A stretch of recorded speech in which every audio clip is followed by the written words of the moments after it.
Sorry.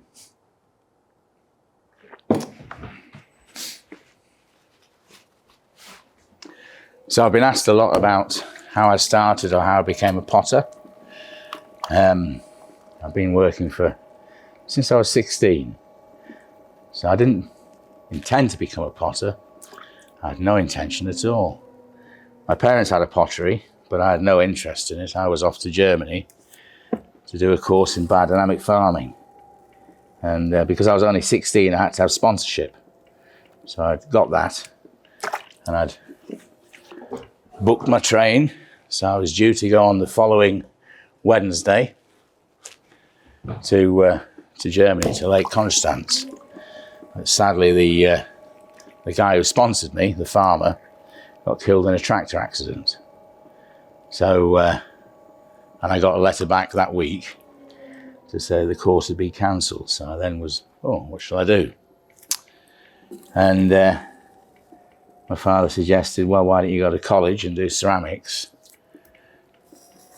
I didn't really like school, so I didn't really do very well in my exams. Which I suppose, and I didn't like school at all, and that's why farming was quite interesting to me, or that's why I wanted to do that. It was outside, it was practical.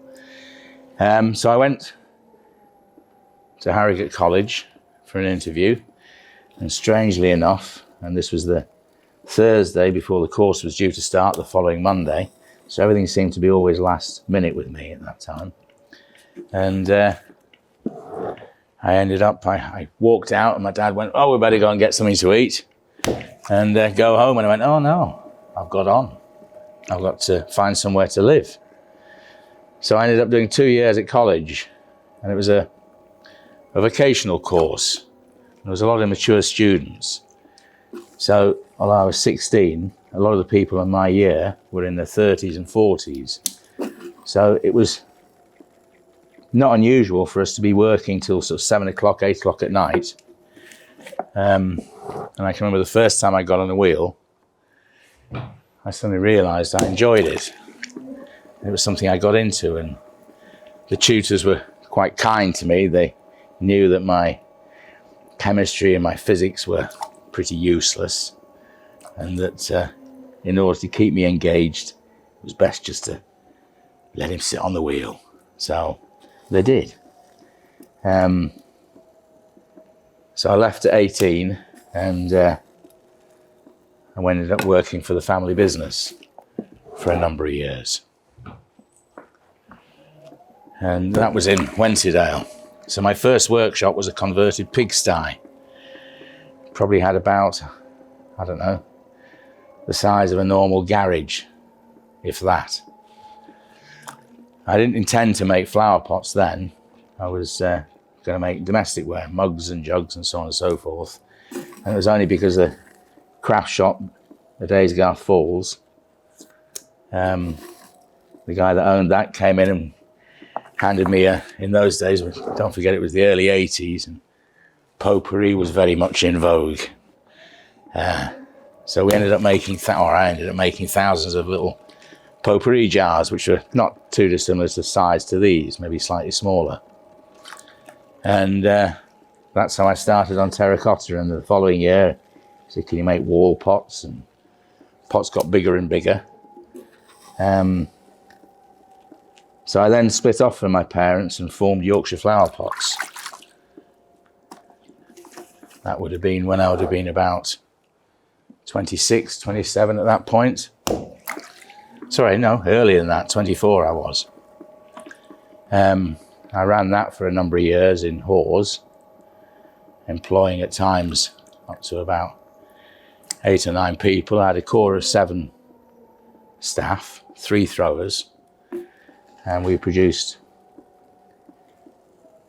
things like strawberry pots and urns and flower pots, all terracotta. And in those days it was the terracotta we used to buy from Stoke-on-Trent. Excuse me. And so then in 98 I joined Naylor Industries in Barnsley, which are a clay pipe manufacturer. who by that time clay pipes were on the way down, so they needed another product, terracotta preferably, to fire alongside the pipes in a completely automated system. So I spent about 6 years there. So now Yorkshire flower pots are still a product, but these days it's made untouched by human hands. So I did that for a number of years and then left there and went to work for a brick manufacturer, York Handmade Brick. I worked there for a number of years producing brick specials and always flower pots as well. But I wanted to get back to throwing.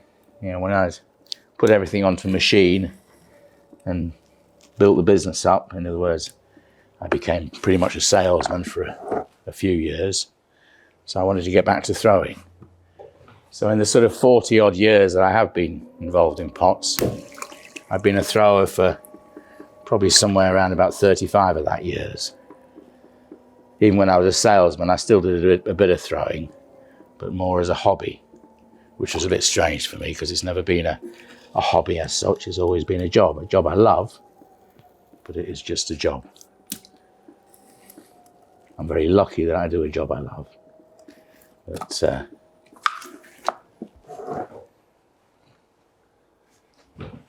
I wouldn't necessarily have a studio at home and produce pots. Well, I'm trying to.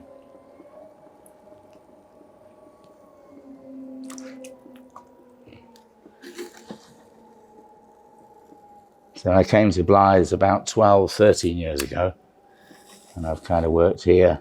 I still occasionally go back to Nailers to design new products. Oops, and that one stuck back down.